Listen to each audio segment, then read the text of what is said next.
네, 이번 코너는 취재 파일입니다. 관심사가 큰 경제 이슈를 하나 골라 심도 있게 파헤쳐보는 시간인데요. 출산한 직원들에게 1억 원을 지급하는 기업 혹시 들어보셨는지 모르겠습니다. 바로 부영그룹인데요. 그런데 이 1억 원 지급이 사실은 현실과는 좀 다르다라는 그런 지적도 일기도 했습니다. 바로 그 출산 장려금에 대한 세금 문제 때문인데요. 저출산을 극복하기 위해서 좀 파격적인 세금 혜택이 필요하다 이런 목소리가 커지고 있고요. 그리고 동시에 어떻게 하면 공평하게 세금을 매길 수 있을지 이런 부분도 좀 논쟁이 되고 있다고 합니다. 관련 소식 정책금융부 최욱 기자와 내용 나눠보겠습니다. 안녕하세요. 안녕하세요. 네. 부영의 1억 원 출산 장려금 지급과 관련해서 구체적으로 좀 어떤 부분들이 논쟁이 되고 있습니까? 네, 부영그룹은 2021년 이후 출산한 직원들에게 1억 원씩 출산 장려금을 지급하기로 했는데요. 현재까지 이 혜택을 받을 수 있는 직원이 한 70명 정도 된다고 합니다. 네. 그런데 부영은 출산 장려금을 지급하면서 이걸로 이제 근로소득이 아닌 증여 방식으로 지급하겠다 이렇게 발표를 했습니다.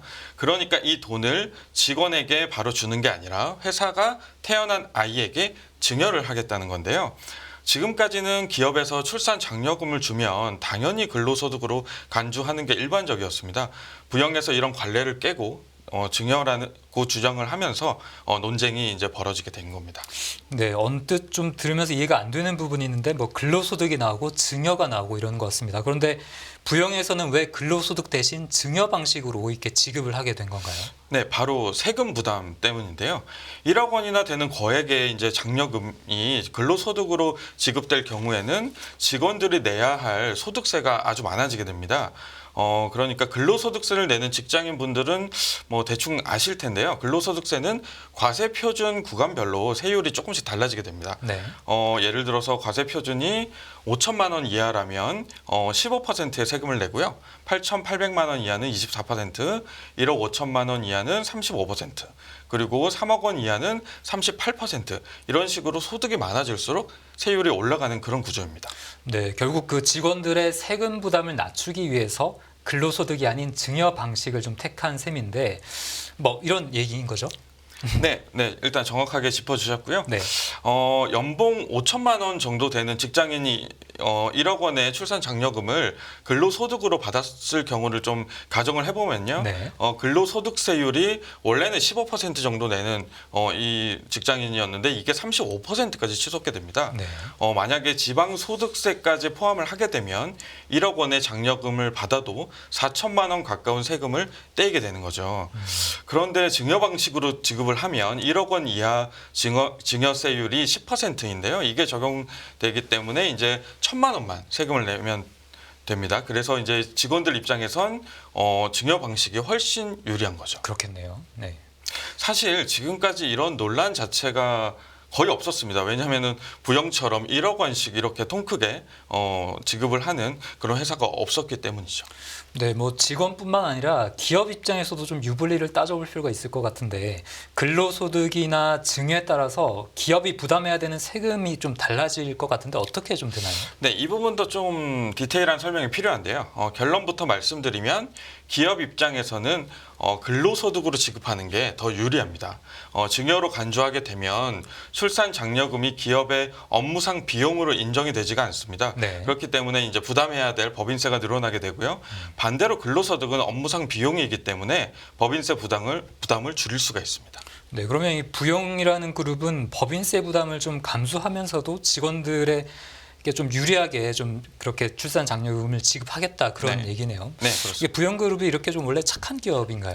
뭐 제가 특정 기업에 대해서 평가를 할 수 있는 입장은 아닌데 팩트만 하나 말씀드리면 이제 이중근 부영그룹 회장이 횡령 배임 혐의로 징역을 살았던 적이 있는 분입니다. 뭐 여기까지만 얘기하겠습니다. 네, 뭐 그런데 굉장히 일단 직원들에게는 좀 파격적인 혜택을 좀 부여를 하는 것 같습니다.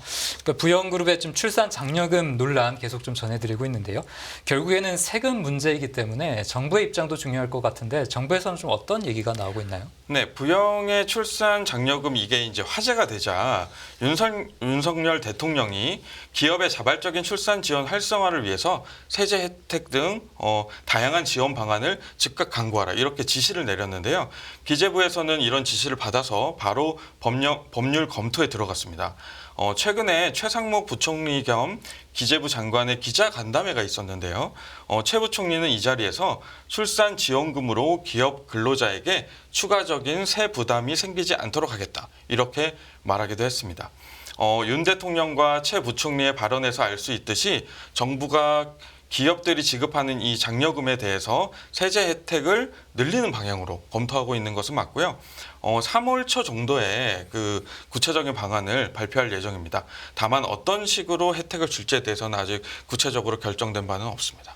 네, 뭐 정부가 아직 방안을 발표하지는 않았지만 그래도 어떤 세제 혜택이 있을지 뭐 좀 나오는 얘기들도 있을 것 같은데 어떤 내용들이 좀 거론이 되고 있나요? 네, 어떤 정책이든지 이제 발표하기 전까지 정부의 공식 입장은 항상 확정된 바 없다인데요. 네. 하지만 앵커님 말씀대로 저희가 어느 정도 예상해 볼 수 있는 그런 방안들은 있는데요. 현재 가장 유력하게 거론되는 방안은 기업의 출산 장려금을 근로소득으로 간주를 하되 여러 해에 걸쳐서 분할 과세를 하는 그런 방식입니다. 네, 뭐 분할 과세라고 하면은 과세를 보다 적은 규모로 좀 쪼개서 매기겠다 뭐 이런 의미인가 보네요.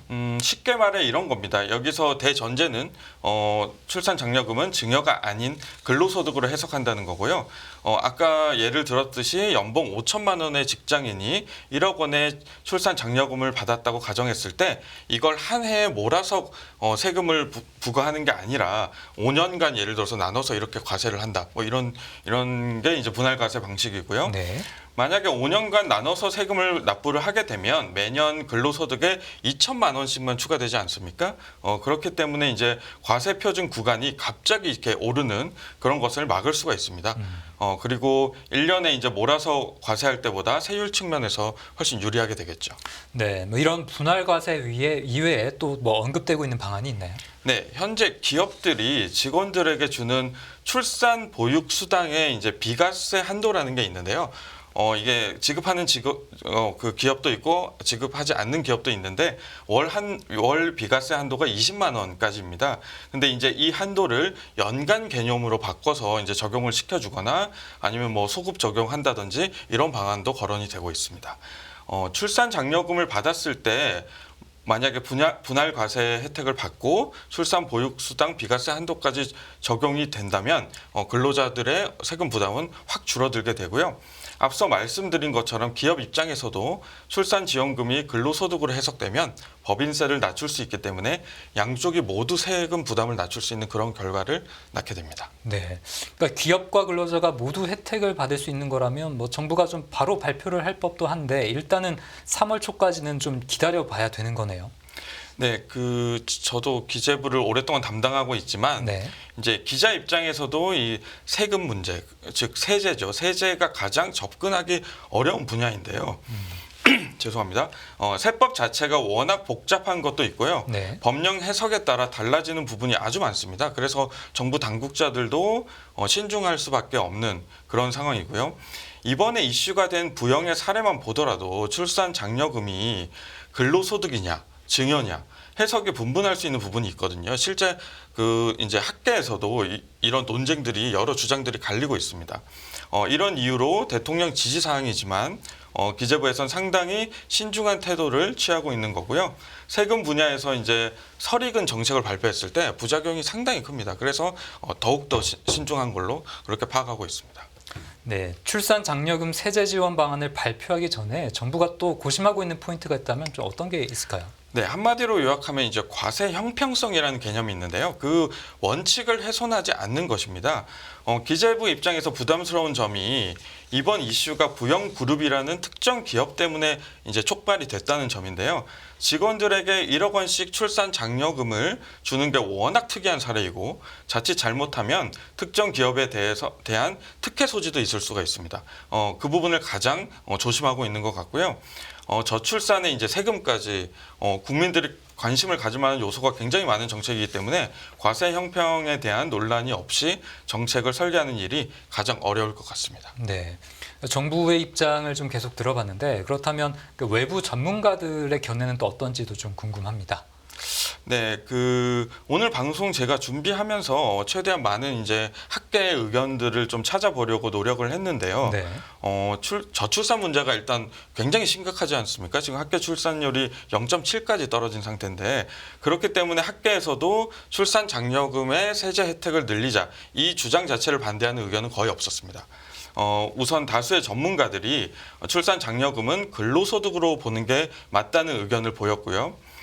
증여로 만약에 인정하게 된다면 이를 악용해서 조세 회피 수단으로 쓰는 기업들이 나올 수 있다. 이런 견해도 있었고 일부 전문가들은 출산 장려금을 이제 증여로 만약에 해석할 경우에는 세제 근간이 흔들릴 수 있다. 이런 견해를 제시하기도 했습니다. 그리고 이제 정부가 이제 검토하고 있는 이런 세제 지원책들에 대해서는 분할 과세 이 방식에 대해서는 굉장히 동의를 하면서도 출산 장려금을 아예 기타 소득으로 간주를 해서 더 파격적인 세제 지원을 해야 된다 이런 주장도 있었습니다. 네, 오늘 이제 부영그룹의 이 출산 장려금 소식 좀 전해드리고 있는데 혹시 부영그룹 말고 좀 다른 기업들도 이런 움직임에 동참하는 그런 기업들이 있나요? 저 기재부에서 지금 그것을 이제 집계를 하고 있는 걸로 알고 있는데요. 네.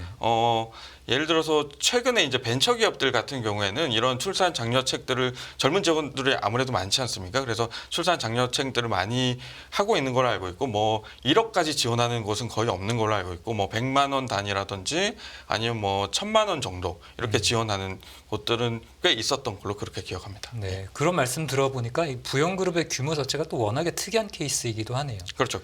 아까 제가 이제 과세 형평 중요하다, 뭐 특혜 소지가 있다 이런 말씀 드렸는데 제가 그 부영그룹이 어떤 회사인지 평가를 해달라고 저한테 말씀해 주시지 않았습니까? 이제 그런 이제 사회적 평판이 이제 그렇게 좋은 기업은 아니다 보니까 아무래도 정부에서도 좀 부담을 느끼는 게 있는 거죠. 이제 네. 이 1억 만약에 이제 사회적 그런 평판이 좋은 기업이 만약에 이런 그 장려금을 쾌척을 했다면 정부에서도 좀 부담이 덜할 수 있는데 네. 그런 부분이 좀 있는 것 같습니다. 알겠습니다.